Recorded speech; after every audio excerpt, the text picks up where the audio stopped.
Well, thank you very much. It's an honor to have a friend of mine because we went through this together and got along very well. For how long do we have to answer this question from you?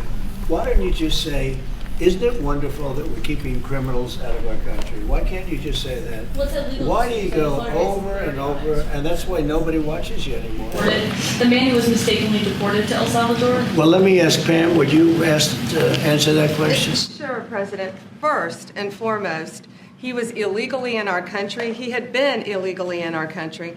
And in 2019, two courts, an immigration court and an appellate immigration court, ruled that he was a member of MS-13 and he was illegally in our country.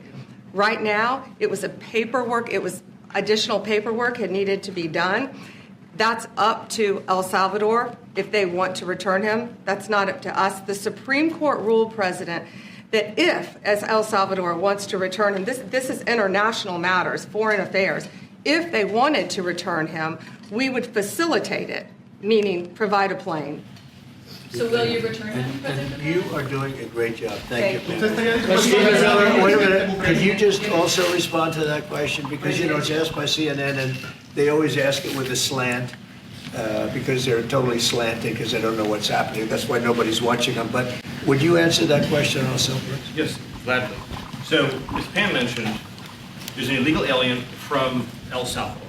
As two immigration courts found that he was a member of MS-13. When President Trump declared MS-13 to be a foreign terrorist organization, that meant that he was no longer eligible under federal law, which I'm sure you know, you're very familiar with the INA, that he was no longer eligible for any form of immigration relief in the United States. The ruling solely stated that if this individual, at El Salvador's sole discretion, was sent back to our country, that we could deport him a second time. No version of this legally ends up with him ever living here because he is a citizen of El Salvador. That is the president of El Salvador. Your questions about it, per the court, can only be directed to him. I asked ¿Usted lo liberaría, Presidente Bukele? Can President Bukele weigh in on this? Do you plan to return him? Well, I'm also not suggesting that I smuggle a terrorist into the United States, right? It's only How can I return him to the United States? Like, if I smuggle him into the United States, or whether, of course, I'm not going to do it.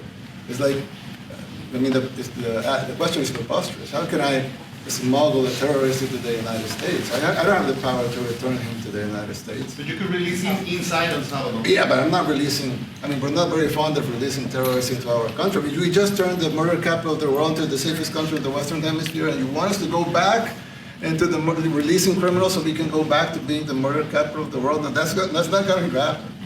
Well, they'd love to have a criminal, released into our there's a fascination. They would love it. But yeah. They're sick. These are sick people.